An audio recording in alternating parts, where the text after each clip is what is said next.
Professor Rangel por aqui, para a terceira aula de biotecnologia, a parte da biologia que estuda as alterações ou manipulações de seres vivos para alguma vantagem, para obtenção de vantagens para a humanidade.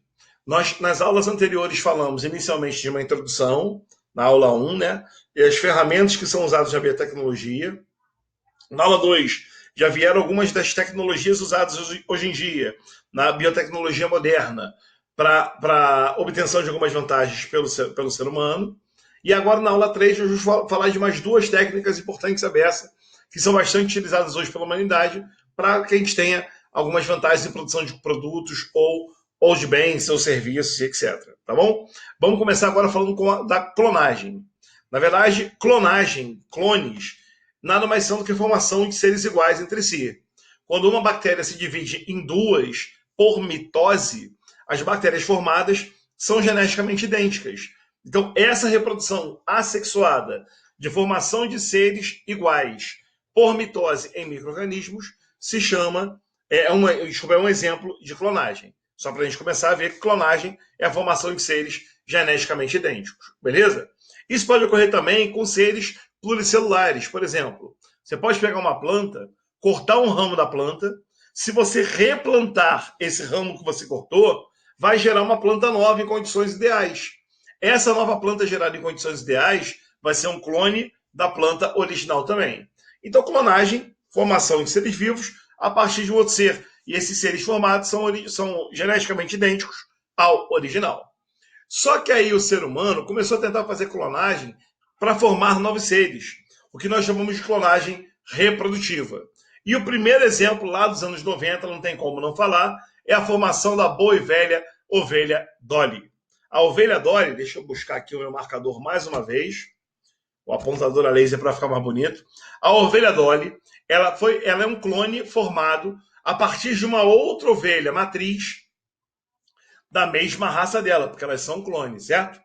E essa ovelha matriz aqui, então, ao ser clonada, acabou gerando uma ovelhinha que ganhou o nome de Dolly, o primeiro clone de vertebrado feito em laboratório. Já foram feitos outros.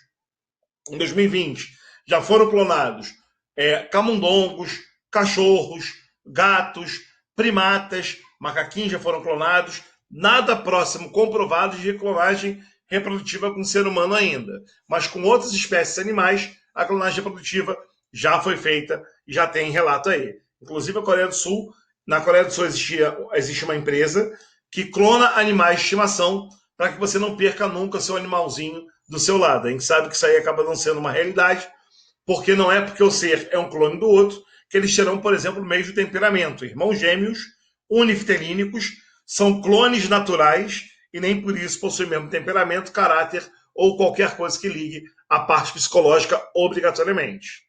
Mas como é que foi formada a Dolly? Vamos para a parte que interessa. Olha só. Pegaram uma ovelha que nós chamamos aqui de ovelha matriz, retiraram células da glândula mamária dessa ovelha, e dessas células aqui, só o núcleo foi separado. Ou seja, não interessava a célula inteira, interessava só o núcleo dessa célula. Tudo bem? Uma outra ovelha de uma outra raça compatível reprodutivamente com a nossa ovelha matriz foi a doadora do óvulo usado para clonagem. Então pegaram uma outra ovelha que doou o óvulo, esse óvulo ainda como ovócito, né? Ainda não fecundado, perdeu o seu núcleo haploide foi retirado, e esse óvulo sem núcleo, nele foi introduzido o núcleo diploide, o núcleo 2N, da ovelhinha matriz. Então, esse núcleo alaranjado aqui foi introduzido no óvulo sem núcleo, gerando um embrião. Houve uma fusão por descarga elétrica, chamada de eletroporação. Com a eletroporação, o núcleo da ovelha matriz entrando no óvulo da ovelha doadora. Formou-se uma célula que vinha de um óvulo, porém com núcleo diploide, semelhante a um embrião. Essa célula foi estimulada a sofrer multiplicação, gerando várias outras, e algumas delas introduzidas em uma terceira ovelha. Essa terceira ovelha funcionou como uma barriga de aluguel. Para ficar claro, essa ovelha aqui ela só gestou esses óvulos gerados pelo processo de biotecnologia. Essa do óvulo que perdeu o seu núcleo, por ação humana, tá? Essa doou células de glândulas mamárias que teve seu núcleo retirado para ser fundido no óvulo sem núcleo, formando uma célula ovo híbrida, com o citoplasma que veio em membrana da ovelha doadora e com o núcleo que veio da ovelha matriz. Essa célula formada foi introduzida na barriga de aluguel, que gestou esses caras, e desses caras gerou um embrião viável. Esse embrião viável acabou se desenvolvendo e nascendo, sendo chamado de Dolly. Dolly, então, era uma ovelha clone genômico da ovelha matriz. Mas, Rangel, por que você falou clone genômico e não clone total ou clone perfeito? Vou te explicar. O DNA da Dolly, ele obrigatoriamente vem de qual ovelha? Da ovelha matriz, da ovelha doadora ou da barriga de aluguel? O DNA genômico da Dolly, o DNA nuclear da Dolly, vem da ovelha matriz, porque foi ela que doou o núcleo diploide para a formação da célula ovo. Porém, todo o DNA de Dolly vem da ovelha matriz? Não. Sabemos que na nossa célula, além do DNA genômico, DNA nuclear, também existe DNA mitocondrial. E a herança mitocondrial é feita da mãe para os filhos, via óvulo. Então, quando a ovelha doadora doou o óvulo para a formação do zigoto, esse óvulo continha DNA mitocondrial da ovelha doadora. O DNA genômico, o DNA nuclear, veio da ovelha matriz, mas o DNA mitocondrial veio da ovelha doadora. Então, quando Dolly foi formada, ela possuía DNA genômico da ovelha matriz e DNA mitocondrial da ovelha doadora. Ela era um clone, sim, mas com dois DNAs de origem diferentes. O genômico vindo da matriz, o mitocondrial vindo da doadora, do óvulo. E a barriga de aluguel? Mandou que tipo de DNA para ela? Nenhum. Porque o DNA veio ou da matriz ou da doadora. Para Dolly ser um clone 100% perfeito da ovelha matriz, só se tivesse o mesmo DNA mitocondrial. Mas teve um probleminha. Na hora de clonar essa ovelha aqui, foi necessária a utilização de óvulos de uma raça próxima, mas que não era a mesma, e a gestação foi feita na mesma raça doadora do óvulo. Então não foi utilizada dessa matriz aqui em todos os passos do processo para a formação da Dolly. Como não era da mesma raça, nós não poderíamos considerar que o DNA mitocondrial de Dolly fosse semelhante ao da ovelha matriz. Outra curiosidade, quando Dolly foi clonada, a ovelha matriz tinha aproximadamente 5 anos de idade. Aos 10 anos, essa ovelha morreu de artrose, uma doença comum em ovelhas que pegam ovelhas idosas. 10 anos é uma idade onde a ovelha está idosa. Dolly, quando foi clonada, foi formada a partir de um DNA de 5 anos de idade. A ovelha matriz tinha 5 anos quando doou as células da glândula mamária para a formação da Dolly. Qual foi o problema? Aos 5 anos de idade, Dolly teve o mesmo problema de artrose que a ovelha matriz teve. Na verdade, Dolly, apesar de ser nova, ter 5 anos, tá no meio da vida, ela tinha um DNA envelhecido. E esse DNA envelhecido acabou levando ela a ter um problema precoce em relação à idade de nascimento, levando-a a óbito também. Então, o problema é quando você clona um organismo com DNA um pouco envelhecido, o clone já vai ter esse DNA também ligeiramente envelhecido por conta da perda de pedacinhos do final do cromossomo, região chamada de telômero. Beleza? Como eu falei, essa clonagem reprodutiva já é feita em gado bovino, já é feita com animal de estimação, outros tipos de animais já têm esse processo fazendo a clonagem reprodutiva. Tudo bem? Outro tipo de clonagem importante para vocês, a clonagem terapêutica. Na clonagem terapêutica, nós vamos formar células-tronco. Como assim? Você vai pegar, por exemplo, o ovócito, né, de uma mulher, vai introduzir nele núcleo de seu interesse, formando um pequeno embrião.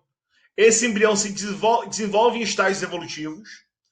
Aí você vai deixar chegar até a fase de blastocisto do embrião. O blastocisto tem dois tipos de células. Externamente o trofoblasto, que vai formar a placenta, e internamente o embrioblasto, que vai formar o embrião. Essas células do embrioblasto, desculpem, têm seu DNA de interesse. Então, essas células com seu DNA de interesse, que você introduziu no óvulo ao fazer o processo, acabam sendo introduzidas em um tecido lesionado. Por exemplo, uma pessoa tem um infarto do miocárdio. O infarto atinge ao átrio direito da pessoa. É um dano ao coração, mas não é fatal. Em vez de fazer um transplante, processo muito mais sério, o que pode ser feito? Uma indução para a formação de células-tronco. Essas células indiferenciadas, que foram manipuladas geneticamente, vão ser introduzidas na região lesionada do miocárdio para formar agora um novo tecido, regenerando o tecido lesionado e fazendo o coração voltar a funcionar mais uma vez. Nesse caso, você introduz material genético ou estimula o material genético, forma células indiferenciadas e essas células são usadas no tratamento de algum tecido adulto lesionado. Esse caso de alteração de genética das células para a formação de uma célula terapêutica se chama clonagem terapêutica. Beleza? Então nós temos a clonagem reprodutiva e a clonagem terapêutica aparecendo aí para você. Tudo bem? Belezinha? Uma outra forma de fazer clonagem terapêutica é: tem um indivíduo com alguma doença, retiro células dele, essas células recebem material genético com a utilização de um vírus. Ó. Eu pego o vírus, corto o material genético do vírus, deixa eu sair da frente, introduzo o meu DNA de interesse no genoma viral e trato as células do indivíduo com esse vírus. Quando o vírus infectar a célula do paciente, o material genético do vírus com o nosso DNA de interesse vai ser introduzido no DNA da célula. A célula agora passa a possuir o nosso DNA de interesse trazido pelo vírus. Qual é o próximo passo? Essas células modificadas serão inseridas no paciente e as células vão produzir a proteína ou o hormônio que você precisa. Então você manipulou geneticamente células utilizando vírus, e aí o vírus introduziu na sua célula o seu DNA de interesse, essa célula injetada em você passa a fabricar substâncias que tanto vão te ajudar ao final do processo. Então, nós temos aí, nesse mecanismo, a formação de proteínas ou hormônios do seu organismo após uma manipulação das suas células utilizando o vírus. Mais uma vez, clonagem terapêutica presente. Belezinha? Então, clonagem foi a primeira tecnologia usada nessa terceira aula. A próxima é o famoso teste de DNA. Teste de DNA já está famosíssimo, principalmente para identificação de paternidade. Eu acho que não tem dúvida. Em prova cai toda hora um teste de DNA para paternidade. Mas para que ele serve? Serve para identificar um indivíduo, por exemplo, um suspeito, uma pessoa, uma mulher é estuprada. Como material do estupro, parte do sêmen do estuprador fica no corpo da mulher. A partir desse sêmen, usando o DNA dele, pode-se identificar suspeitos de ter feito esse crime atroz, esse crime horrendo e odioso aí contra a mulher. Então você pode usar o teste de DNA para identificar um suspeito no caso de uma violência sexual ou de qualquer outro tipo de processo. Serve como teste de maternidade e paternidade. Se indivíduos querem saber se são mãe ou pai do indivíduo, você pode fazer isso também, como está sendo representado aqui. Pode ser utilizado para identificação de doenças de origem genética, para saber se você possui genes que podem te acarretar doenças ao longo da vida. E hoje em dia, até para buscar ancestralidade, você pode fazer teste de DNA. Aqui está uma representação para vocês bem simples de como seria o resultado de um teste de DNA. Você está vendo um bando de tracinho, né? Que doido, que tracinho é esse? Esses tracinhos são pedaços de DNA separados por tamanho. Por exemplo, aqui no padrão mostra para gente DNAs de vários tamanhos diferentes, do maior em vermelho para o menor. Então, quanto mais para baixo eu vou, menor o pedaço do DNA. Quanto mais para cima, maior o pedaço do DNA. O que você nota? Aqui a segunda pessoa é a mãe. Na primeira pessoa é a mãe. Esse cara do meio é o filho. esse aqui é o pai. Quando você analisa o DNA do filho, metade dele vem da mãe, metade vem do pai, que é exatamente o que a gente espera. Quando a gente analisa um cromossomo de uma pessoa, esse cromossomo aparece em pares dentro da sua célula. Você tem um par desse cromossomo na sua célula. Um desses caras do par veio da sua mãe, outro veio do seu pai. Então, o cromossomo verde do filho veio da mãe, o cromossomo azul do filho veio do pai. Possivelmente, essa criança é filha desse casal. Possivelmente porque, Rangel, o teste de DNA é um teste que tem uma chance de acerto de 99,9%. Ou seja, 0,1% de margem de erro existe para esse teste aí. Beleza? Como é que ele é feito na prática? A mãe está reclamando da paternidade do filho dela em relação a um cara. O que se faz? Em laboratório, a primeira coisa é coletar material. Você faz uma raspagem da bochecha internamente da pessoa, usando um suave, esse canudão aqui, ó. Tira algumas células. Dessas células você isola cromossomo. Então vamos dizer que a mãe, o filho e o pai vão analisar o mesmo cromossomo. Cromossomo de número 10. Da mãe tem 2 cromossomos 10, o filho tem 2 e o pai também, certo? Primeiro passo aí, molecular do teste. O primeiro foi coletar o material, né? Segundo, a escolha do cromossomo. Terceiro passo, então, digerir o DNA com enzimas de restrição. Você vai usar a enzima de restrição para cortar o DNA em vários pontos diferentes, separando o DNA em vários fragmentos. Então você vai pegar o DNA da mãe com seus 2 cromossomos, jogar a enzima de restrição e deixar digerir. A mesma coisa com o filho, a mesma coisa com o pai, usando o mesmo cromossomo, mesmo tipo de cromossomo e os mesmos tipos de enzimas de restrição. Deixa agir durante um tempo. Próximo passo, separar esse DNA por tamanho. Como é que a gente separa o DNA por tamanho? Fazendo um procedimento chamado de eletroforese. Cria-se uma gelatina chamada de gel de agarose, tá aqui ela fisicamente falando, tá vendo? Nesse gel, pequenos buraquinhos são feitos em uma das extremidades, chamados de slots, e nesses slots nós vamos acrescentar o DNA da mãe, o DNA do filho e o DNA do suposto pai. Então vamos colocar em cada slot o DNA de um dos indivíduos que a gente quer estudar: mãe, filho e pai. Próximo passo, esse gel é colocado em uma solução salina dentro de uma cuba chamada de câmara de eletroforese, e essa câmara passa uma corrente elétrica constante do polo negativo para o polo positivo. O DNA vai migrar para o polo positivo. Por que, Rangel? O DNA é rico em fosfato. Fosfato é negativo. Isso faz o DNA migrar para o polo positivo. O gel de agarose, gente, parece um corredor cheio de cordas, que dificulta moléculas grandes passar. Mas moléculas pequenas passam rápido. Então, o que acontece? Com a carga elétrica empurrando o DNA separa-se em bandas. As bandas mais altas, não sei se vocês conseguem ver na foto, aqui o gel, ó, os slots estão embaixo, tá vendo? O DNA correu para cá, ó, direção para cima, tá?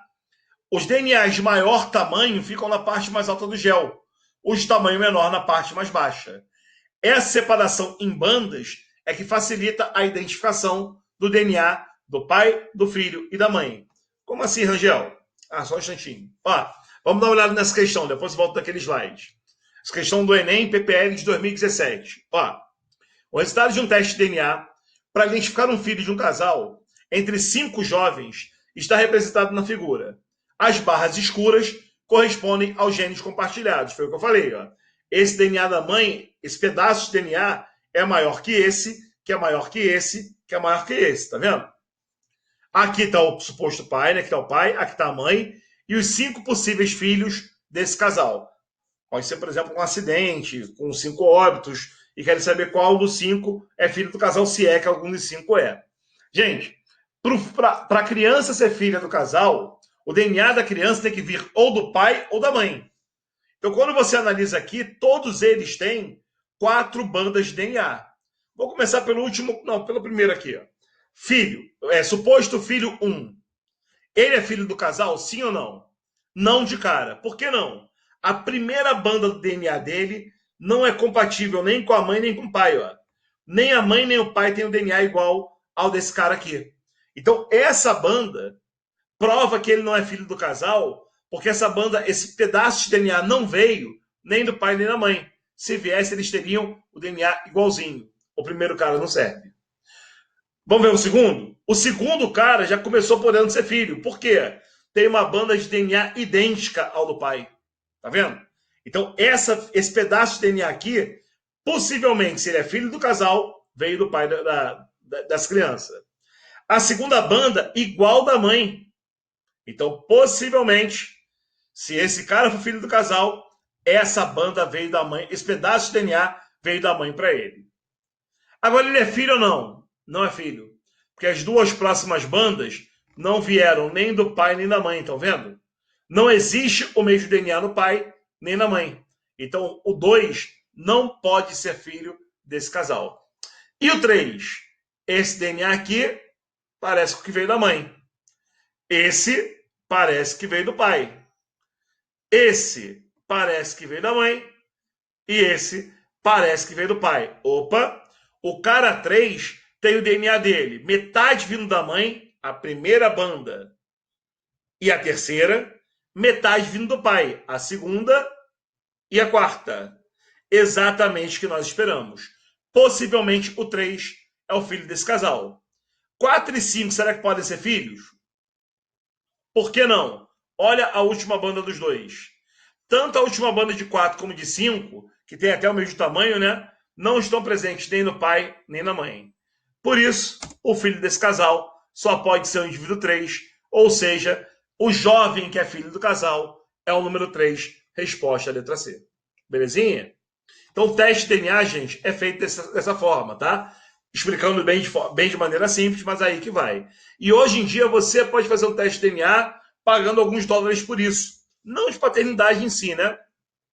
Mas pode fazer teste de DNA caseiro, que simplesmente, caseiro não, você vai coletar o seu DNA em casa e mandar para o laboratório lá nos Estados Unidos, esse teste chamado de 23andMe, né?